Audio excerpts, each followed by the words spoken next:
보성이는 네 결혼식도 아니고 네 아들 결혼식에도 부산에서 기차 타고 간 놈이야. 그런데 그런 친구가 죽었다는데 뭐? 부산까지 어떻게 오냐고? 왜 너한테만 그러냐고? 이런 나쁜 놈의 자식이 있냐? 허참. 내가 그때 말했잖아.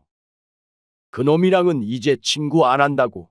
우리 아들 결혼식 때 10만 원만 냈다고 분명히 얘기했잖냐. 그걸 말이라고 해? 그리고 말이야. 본인상은 원래 그런 거야. 외롭게 치르는 거야. 죽으면 끝이잖아. 어차피 마지막인데 누가 가서 부조금 내겠어. 이건 미친놈이구나. 부조금 내려고 장례에 가? 너는 친구가 죽었다는데 한다는 소리가 고작 그딴 말이야. 어차피 죽었으니까. 이제 네 경조사에 오지 못하니까 챙길 필요 없다 이거야. 이제 받아먹을 게 없으니까. 내가 언제 그렇게까지 말했어? 받아먹을 것도 없는데 부조는 하긴 했냐? 인생 그렇게 사는 거 아니다. 보성이 그놈이 얼마나 너를 챙겼는데 너희 자식들 넷 결혼했을 때, 돌잔치 했을 때, 너희 장모님 돌아가셨을 때도 네가 그러고도 인간이야. 내가 네 장례식에 안 간 것도 아닌데 왜 네가 난리야? 다른 놈들도 다 본인 상이라고 안 갔다고. 말을 말자. 너는 나 죽으면 내 장례식에도 오지 말아라. 오늘 이야기 속 주인공은 72세 임두석 씨입니다.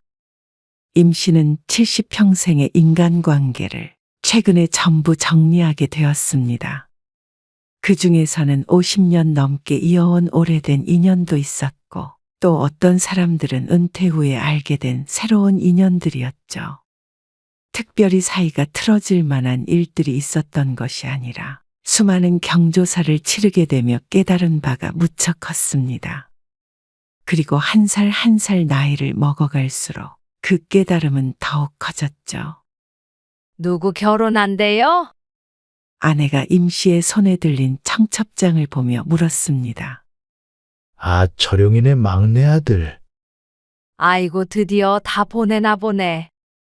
벌써 손주 장가 보낸 사람도 있는데. 그러게 말이야. 임 씨의 50년 지기 친구, 철용의 늦둥이 막내 아들이 최근에 결혼한다는 소식이었습니다.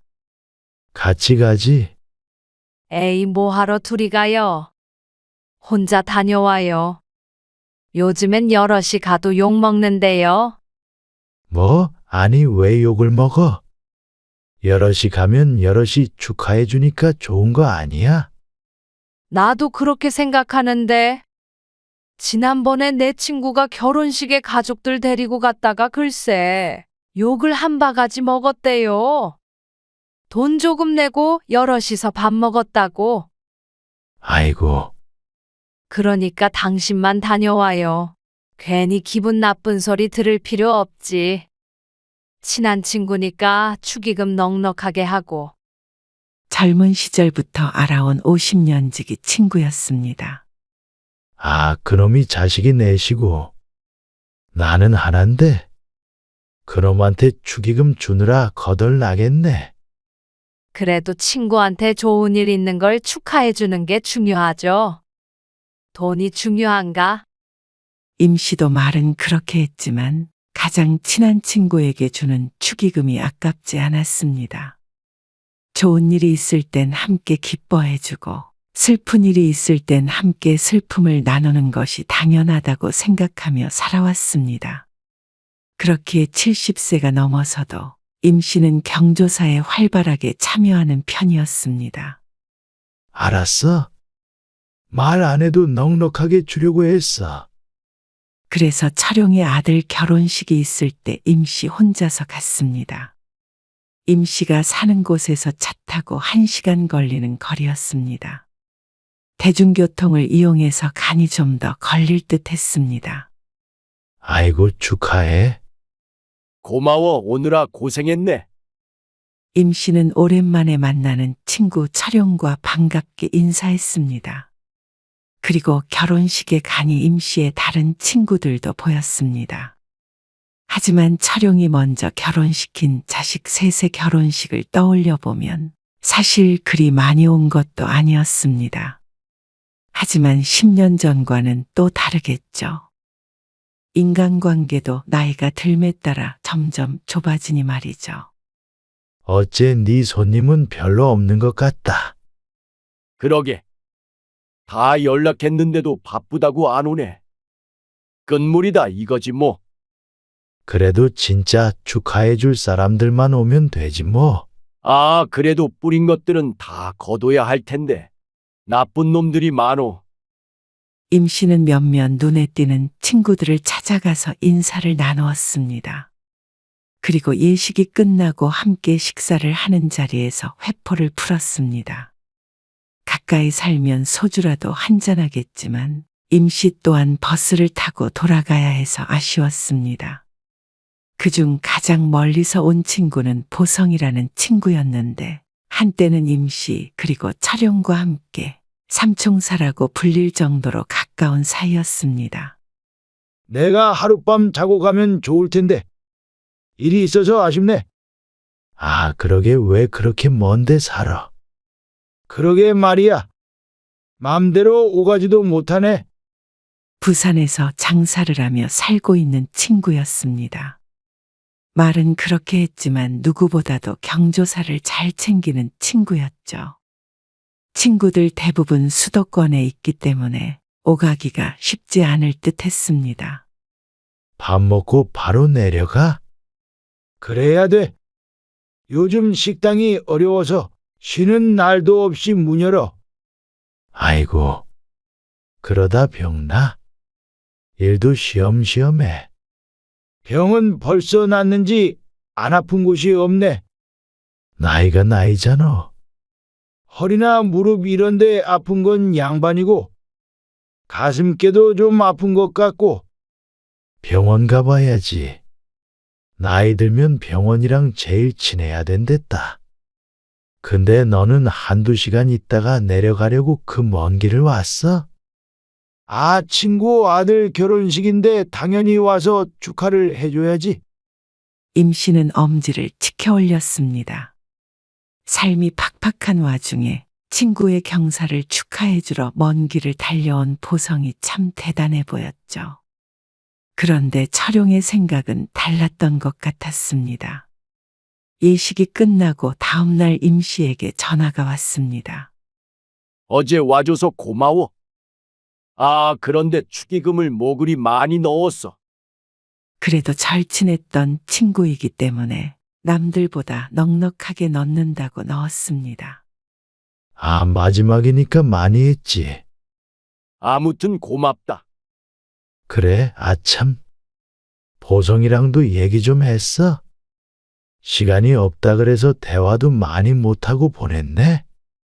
나중에 다시 한번 봐. 한보성 그놈이랑은 이제 안 봐. 갑작스레 열불을 내는 친구의 임 씨가 당황했습니다. 그 짧은 사이에 둘 사이에 안 좋은 일이 있었나 싶었죠. 왜 그래? 무슨 일 있었어? 그놈이 사람을 놀리는 건지 참. 아, 왜 그래? 보성이 그놈이 축의금을 얼마 했는 줄 알아? 임 씨는 잠시 할 말을 잃었습니다. 얼마를 했는지는 몰라도 축의금 때문에 50년 지기 친구를 다신 안 본다고 한 것인지 의아했습니다. 아, 글쎄 꼴랑 10만 원 했더라고. 10만 원? 그래. 우리 인연이 보통 인연이야. 우리 삼총사가 말이야. 축의금 10만 원이 말이 돼? 철용은 분한 목소리로 말했습니다. 씩씩대는 입김이 전화기 너머로 느껴지는 듯 했습니다. 그런데 임 씨는 그런 철용이 이해가 되지 않았습니다. 아니, 그래도 여기까지 올라온 게 어디야? 그러기가 쉬워? 부산에서 결혼식 때문에 그날 왔다가 그날 내려갔잖아. 아무리 그래도 그렇지. 10만 원은 너무하잖아. 우리 아들 회사 동료도 10만 원씩 하는데 말이야. 임 씨는 그런 친구를 달래보려고 했습니다. 보성이가 요즘 식당이 잘 안 된다고 힘든 것 같더라고. 아니, 그럴 거면 차라리 축하는 전화로 하고 그 차비로 축의금을 내야지. 밥까지 먹고 갔잖아. 그럼 남는 거 하나도 없고 말이야. 그리고 10만 원은 서로 안 친한 사람끼리도 하는 금액 아냐? 10만 원을 강조하며 분개하는 차룡의 말을 들으며 임 씨는 생각에 빠졌습니다. 그날 보성과 이야기를 나누어 보았던 입장에서 차룡이 이렇게 말을 해서는 안 되는 것 같았습니다. 그래도 멀리서 축하해 주러 왔잖아. 그래도 그게 뭐냐고. 아, 그래, 10만 원이 아니라 12만 원이었어. 뭐 누구 놀리는 것 같잖아. 우리 마누라가 보고는 잔소리가. 하지만 임 씨는 그 금액을 듣고 가슴이 아팠습니다. 힘든 와중에 있는 돈 없는 돈 긁어모아 축의금을 낸 보성의 마음이 느껴졌기 때문입니다. 마음을 다해 축하해준 친구가 이렇게 뒤에서 욕을 하고 있는 것을 꿈에도 모를 보성이 안쓰러웠습니다. 얼마나 힘들었으면 12만 원을 줘. 나이가 몇인데 힘들다고 부조를 그렇게 해. 그래도 그렇게 말하면 안 되지. 그러면 안 오고 20만 원 주는 게 더 좋은가? 그게 아니고 우리 사이가 그 정도밖에 안 되느냐는 거지, 내 말은. 그동안 차룡이 아들, 딸 넷을 결혼시키는 동안 한 번도 빼먹지 않고 왔던 친구를 축의금 때문에 흉보는 모습에 기가 찼습니다. 임 씨가 무어라 말을 해보았지만 차룡은 무엇이 문제인지 모르는 듯 했습니다. 그저 축의금 많이 낸 임 씨는 좋은 친구, 조금 낸 보성은 잘겨. 이렇게만 생각하는 듯 했죠. 더 이야기해봤자 훈계만 하는 듯해서 대화를 끝맺고 전화를 끊었습니다. 전화를 끊고 무언가 회의감이 들었습니다. 그리고 며칠이 지나자 주변에서 말이 나오기까지 했습니다. 아무래도 차룡이 험담을 하고 다니는 듯 했습니다. 그렇지만 더욱 충격적인 것은 그에 동조하는 사람들이었죠. 보성도 자식이 둘이다 보니 주고받은 금액을 따지자면 차룡이 크게 손해를 봤을 것 같지도 않았습니다. 축하해주러 왔다가 괜히 욕만 먹고 있는 친구를 보니 5만 가지 생각이 다 들었습니다. 진심으로 챙긴다고 전부가 아니구나 했죠. 그리고 그 일이 있고 반년쯤 뒤에 임 씨는 충격적인 소식을 듣게 되었습니다. 여보, 지금 메시지가 왔는데. 무슨 메시지요? 임 씨가 말을 잇지 못하자 아내가 임 씨의 휴대폰을 가져가서 메시지를 읽었습니다. 한보성 본인상? 어머나, 부산 사는 보성의 부고 소식이었습니다. 나이를 먹어가니 자주 듣는 소식이었지만 얼마 전에 봤던 50년 지기 친구의 부고는 임 씨를 넉넉해 했습니다. 아니 건강이 안 좋았나?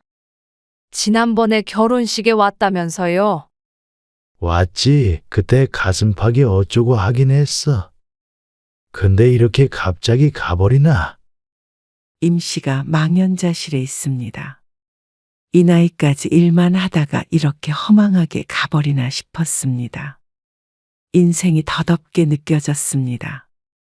모든 게 부질없었습니다. 부산에 가야겠네요. 같이 가요. 그래, 같이 가자. 임 씨는 아내와 함께 바로 부산으로 향했습니다. 기차를 타고 부산으로 가는 길에는 아내와 건강에 관한 이야기를 나눌 수밖에 없었습니다. 그러니까 당신도 건강 잘 챙겨요. 약 잘 먹고.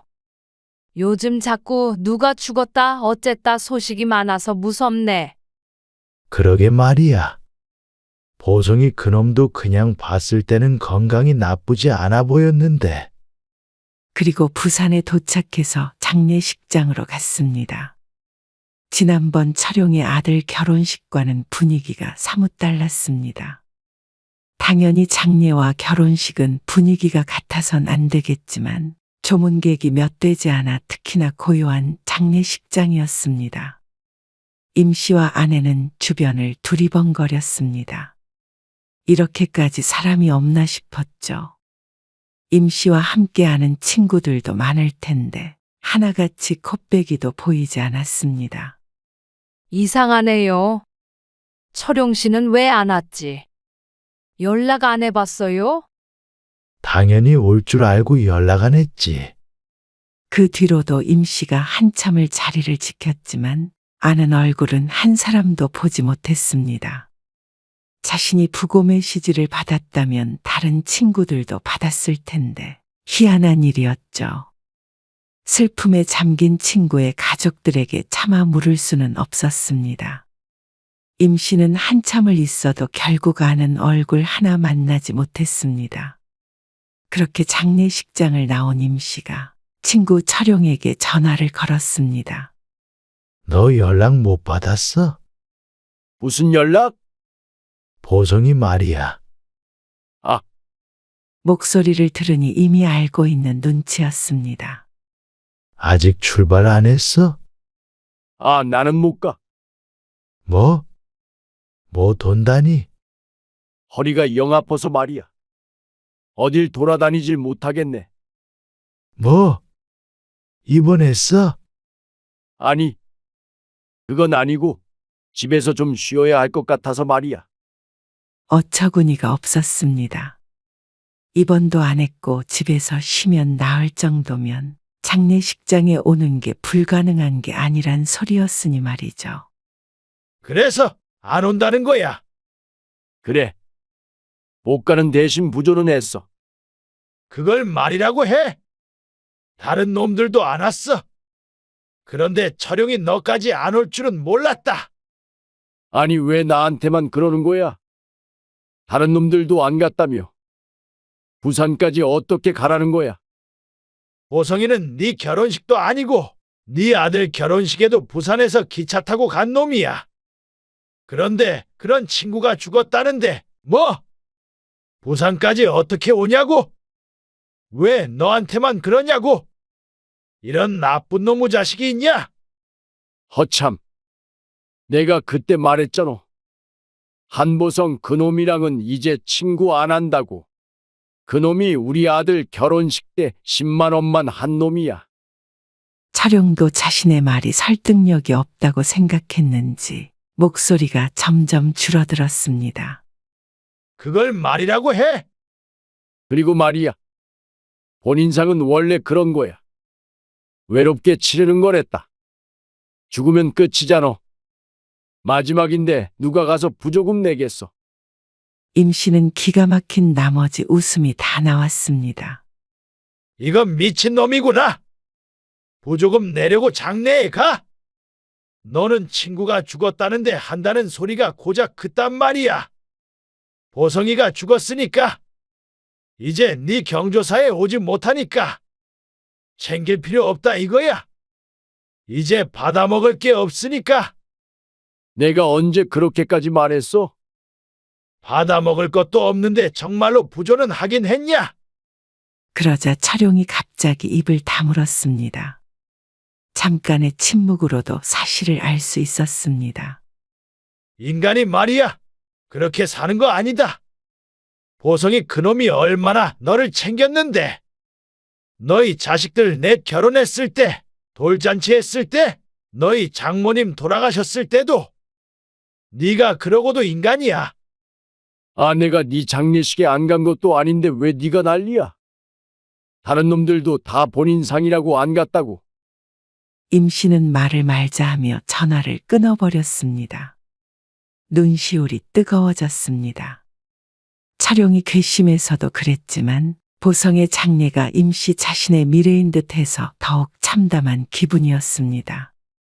죽음 자체도 허무한데 죽음 후에 벌어지는 일과 남아있는 사람들이 나누는 대화들이 더 허망했습니다. 보성이 이 꼴을 못 보는 게 다행이라면 다행이었죠. 그 이후로 철용과는 연락을 하지 않았습니다. 그리고 철용 말고도 다른 친구들과도 한동안 연락을 끊고 살았습니다. 철용의 말처럼 나무랄 사람은 철용뿐만이 아니었습니다. 모든 인간관계가 너무 부질없는 것 같았습니다. 그러다가 이듬해 임씨의 어머니가 돌아가셨습니다. 오랫동안 요양원에 계시다가 94세의 나이로 눈을 감으셨죠. 오래전부터 마음의 준비를 하고 있었지만 슬픔이 희석되는 것은 아니었습니다. 편안히 가셨어요. 알아, 그래도 속이 쓰리다. 허무하고. 임씨가 겨우 마음을 추스르고 장례 절차를 밟는데 아내가 물었습니다. 연락은 다 돌린 거 맞아요? 그럼 올만한 사람들한테는 다 보냈지. 그런데 아내가 그렇게 말하는 데는 이유가 있었습니다. 임씨가 그토록 부지런히 경조사를 다녔지만 정작 임씨의 어머니가 돌아가시자 찾아오는 사람은 극히 적었습니다. 서로 오가며 주고받는 것이 경조사인데 임씨가 준 것은 많았지만 다시 되돌려 받을 수는 없었습니다. 이래서 먼저 주면 손해라는 말이 나왔겠죠. 돈을 벌기 위한 것이 아니라고 하더라도 메시지를 보고도 오지도 않고 연락도 없는 사람들은 성의조차 없었습니다. 철용이 했던 말처럼 이제 더 이상 주고받을 것이 없다 생각해서인지 아니면 인생사가 다 이런 것인지 또다시 회의감이 들었습니다. 장례 내내 그랬습니다. 마땅히 왔어야 할 사람들이 오지 않았습니다. 그래도 너무하네요.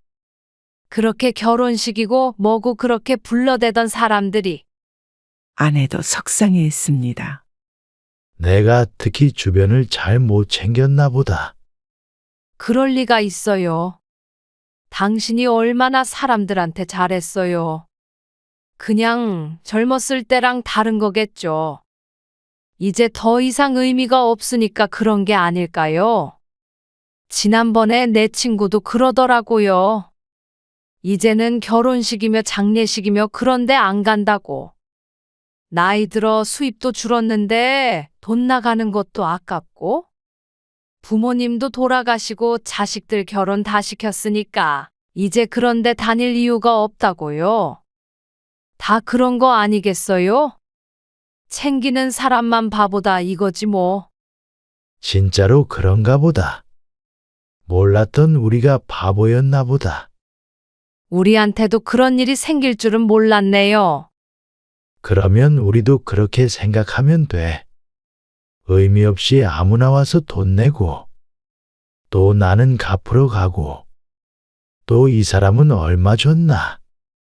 그러면 나는 얼마를 줘야 하나? 머리 아프다 아파. 그런 게 다 무슨 소용이야. 그런다고 우리 어머니가 더 편히 가시는 것도 아니고, 이제 그럼 아무 데도 안 다니게요? 아, 죽을 때 다 돼서 그런 데 다녀서 뭐하나? 참 인생사가 그러네. 그러게 말이야. 한때는 정말 가까운 사이라고 생각해서 기쁨도 슬픔도 모든 걸 함께 나누었던 사람들도 많았습니다. 젊었을 적부터 알던 사람들, 같이 직장에 다니던 사람들, 은퇴 후에도 서로 왕래하며 지냈던 사람들. 그런데 나이가 드니 이기적으로 변하는 건지 아니면 더 이상 인간관계가 중요하다고 생각하지 않는 것인지 요즘 들어 많은 것을 깨달아가고 있었습니다. 이런 큰일이 있을 때 인간관계가 정리가 된다더니 이런 것을 뜻하는 것 같았습니다. 이번에 부조를 한 사람들은 따로 챙겨서 갚아야겠지만 연락 온 사람도 적기 때문에 갚아야 할 빚도 적었습니다. 임 씨는 차라리 잘 됐다고 생각하기로 했습니다. 지난번에 말다툼을 했던 철용은 끝내 장례식장에 오지 않았습니다. 임 씨도 그가 올 것이라고 기대도 안 했습니다. 그런데 차라리 오지도 않고 연락도 안 했다면 나았을 텐데 꼭 연락을 해서 사람 복장을 뒤집어 놨죠. 이놈이! 임 씨는 황당해했습니다. 계좌에 찍힌 5만 원 때문이었습니다. 송금한 사람은 철용이었습니다. 임 씨가 입금 내역을 확인하자 띠링하고 문자 메시지가 이어서 도착했습니다. 장례식에 오지 못했으니 5만 원만 보낸다는 것이었습니다. 그 숨은 뜻이 쉽게 파악이 됐습니다. 밥을 먹지 않았으니 5만 원으로 충분하지 않느냐 하는 뜻이었겠죠. 차라리 메시지라도 안 보냈으면 그래도 친구 어머니 돌아가셨다고 신경을 썼구나 했을 텐데 메시지 하나에 기분이 상해버렸습니다. 임 씨는 답장도 하지 않았습니다. 이런 것들이 참 지겨웠습니다. 자신도 장례를 치르고 있지만 그놈의 장례, 그놈의 결혼식, 그놈의 돌잔치는 1년에 도대체 몇 번인지 모를 일이었습니다. 그동안 임 씨도 이런 건 주고 받아야 하는 것이기 때문에 일일이 챙겨야 한다고 생각했지만 이제는 생각이 조금 바뀌었습니다. 차라리 가지도 않고 부르지도 않는 것이 속 편할 것 같다는 생각이 들었습니다. 이제는 이런 일이 있어도 누구도 부르지 않으면 앞으로는 다른 사람들의 경조사에도 갈 일이 없어지겠죠. 그리고 이렇게 천천히 청산하다 보면 자신이 죽을 때쯤은 갚을 빚도 하나 없는 홀가분한 상태이지 않을까 싶었습니다. 어차피 자신이 죽으면 다 소용없어질 일들이었으니 말이죠. 그런데 얼마 안 있어 더 황당한 일이 일어났죠. 차룡이 막내 손주 돌잔치 초대장을 메시지로 보냈습니다. 이놈 이거 진짜 이상한 놈이네. 왜요? 지난번에 철용이 막내 아들 결혼했잖아. 알죠. 당신도 갔다 왔잖아요. 그 애기가 돌잔치 한다고 초대장을 보냈네. 원래 할아버지 친구도 가나? 가긴 뭘 가? 돈 보내라고 연락한 거겠지. 아이고, 참 희한하네. 아, 참. 그런데 어머니 돌아가셨을 때 부조했다면서요? 그건 돌려줘야지. 됐어. 얼마 보내고 얼마 받았고 더럽게 따지는 놈인데. 그렇게 치면 내가 여태 준 게 훨씬 많으니까 안 줘. 그래도 뒤에서 또 당신 험담하고 다니면 어떡해요? 다 늙어서 그런 게 뭐가 무서워? 그러고는 말아버렸습니다. 축하한다는 연락도 하지 않았습니다. 사실 손주의 돌잔치를 할아버지에게 축하할 일도 아니었죠. 그런데 돌잔치 날짜가 며칠 지난 뒤 차룡에게서 전화가 왔습니다. 잘 지냈지? 지난번에 부조금 보냈는데 답장이 없어. 몇 달이나 지났는데 이제 와서 답장을 왜 안 보냈는지 궁금해서 전화한 거야. 임 씨가 그렇게 말하자 차룡은 잠시 말이 없었습니다. 왜 전화한 거야? 그러자 침묵이 길어졌죠. 너 왜 우리 손주 돌잔치 때 연락도 안 했어? 본론은 이것이었습니다. 지난번에 문자 메시지 보냈는데 못 봤어? 봤지? 한 달 전쯤 왔던 문자 메시지를 기억하고 있었습니다. 하지만 확인 후에 연락도 하지 않았죠. 황당했습니다. 이러다가는 나중에는 손주 결혼식, 증손주 돌잔치에까지 연락할 듯 했습니다. 임 씨는 예전 손주 돌잔치 때도 아무에게도 연락하지 않았습니다. 아들 지인들이 오면 왔지. 할아버지의 지인까지 돌잔치에 참석하는 건 이상하다고 생각했죠. 그런데 차룡은 당당하게 말했습니다. 근데 왜 오지도 않고 연락도 없어? 임 씨가 말을 잇지 못하자 차룡이 말했습니다. 너희 어머니 돌아가셨을 때 내 부조금 받았잖아. 그러면 너도 와야 할 거 아니야? 결론은 그것이었습니다. 5만 원을 왜 갚지 않느냐였죠. 사실 그 돈을 떠올리지 않았던 것도 아니었지만 주고 싶지 않았습니다. 그런데 이렇게 따질 줄은 몰랐죠. 참 5만 원만 주면 되는 거야? 임 씨는 황당했지만 5만 원 가지고 이러쿵 저러쿵 말씨름 하기가 싫었습니다. 그런데 그 소리에 기분이 나빴는지 차룡이 화를 냈습니다. 너 평생 나 안 보고 살 생각이야? 보성이 장례식 안 간 것 때문에? 뭐가 문제야? 그것 때문만인 줄 알아? 일일이 말해봤자 입만 아프다. 너는 어차피 중요한 게 돈이잖냐? 5만 원 보내줄 테니까 앞으로는 이런 거에 나 부르지 마라. 임 씨가 단호하게 말하자 철용도 열이 받은 것 같았습니다. 그래도 우리가 그만한 사이야.